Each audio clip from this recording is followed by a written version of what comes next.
안녕하세요. 얼핏닥터 신정민 원장입니다. 낮 동안 피로를 회복하기 위해서 밤에 양질의 잠을 자는 것은 매우 중요합니다.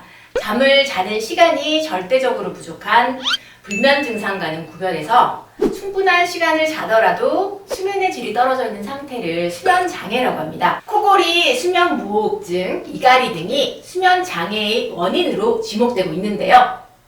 턱관절 건강을 해치고 얼굴 변형을 만들 수 있는 요인이기도 합니다. 그래서 얼굴 비대칭 교정, 턱관절 치료를 위해 저를 찾아오시는 분들을 만나보면 이갈이를 갖고 있는 분들을 심심찮게 만날 수 있고, 얼굴 비대칭을 치료하다 보면 이갈이도 함께 치료되는 경우도 많이 있습니다. 수면장애 원인 중 이갈이에 대해서 얘기를 한번 해볼 텐데요.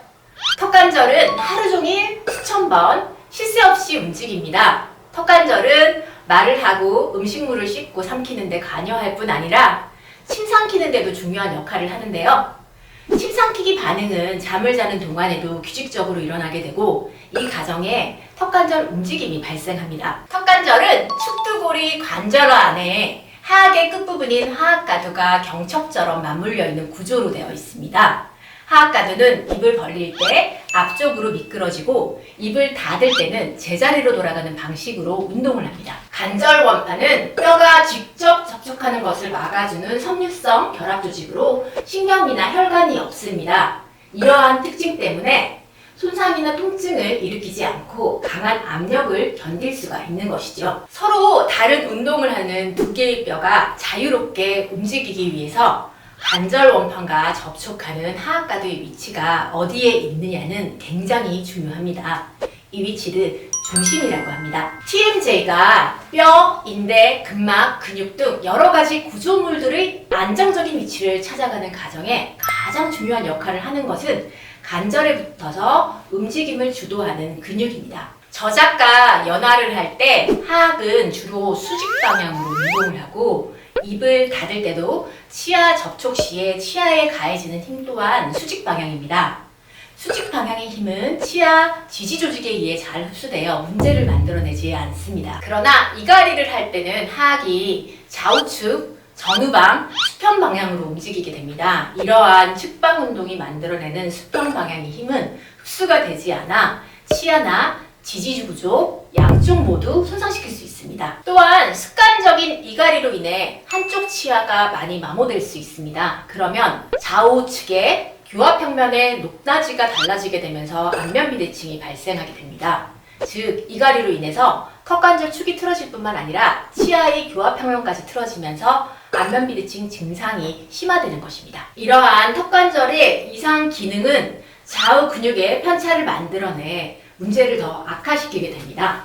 그래서 이갈이 치료에 턱관절과 관계된 근육의 움직임을 이해하는 것이 중요해지게 되는 것입니다. 그러면 이갈이 치료를 보통 어떻게 하고 있는지 정리를 한번 해보도록 하겠습니다. 첫 번째, 보톡스. 교근과 축두근에 보톡스를 주입하는 방법은 이갈이 치료에 가장 보편적으로 활용이 됩니다. 치과 선생님께 들은 부분을 조금 설명드리면, 교근에만 보톡스를 주입하면 보상적으로 축두근을 이용해 이를 갈게 되기 때문에 축두근이 과긴장되어 편두통이 생길 수 있고, 그래서 축두근과 교근에 같이 보톡스를 주입한다고 합니다. 사각턱을 완화하기 위한 교근 축소술에 활용되는 보톡스 요법보다 용량을 더 증량해야 효과가 있고, 약물을 주입하는 포인트가 다릅니다. 그렇지만 보톡스는 근본적인 치료법이 아닙니다. 보톡스가 가진 부작용도 부담스러운 부분이 있지만 반복해서 맞게 되면 내성이 생겨서 듣지 않는 상태가 되기도 합니다. 두 번째, 스프린트. 마우스피스와 같은 스프린트도 이갈이 치료에 많이 활용됩니다. 스프린트가 직접적으로 이갈이를 치료하지는 않지만 이갈이나 이악물기로 인해 발생하는 치아의 마모를 줄이고 기상 후 생기는 극심한 통증을 완화하기 위한 용도로 쓰이게 됩니다. 그러나 스프린트는 근본적인 해결책이 아닐 뿐더러 턱관절 문제나 두통 등 이갈이가 심화되어 발생한 2차 증상을 해결해 주지는 못합니다. 주로 보톡스 요법과 병행해서 가장 많이 활용되고 있습니다. 세 번째, 약물 치료.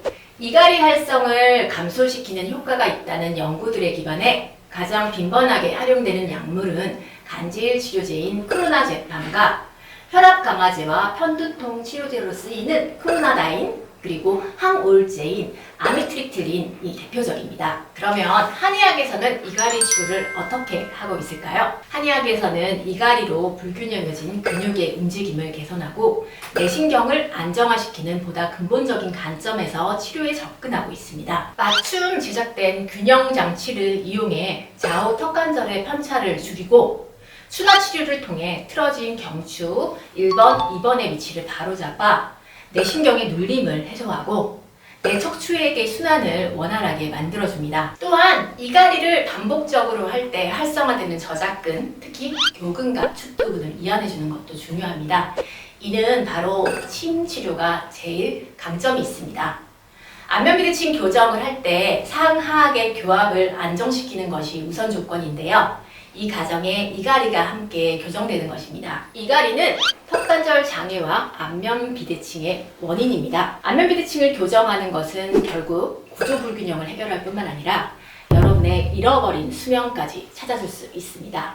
이상 여러분의 바른 얼굴을 찾아 건강을 드리는 얼핏 닥터 신성민 원장입니다.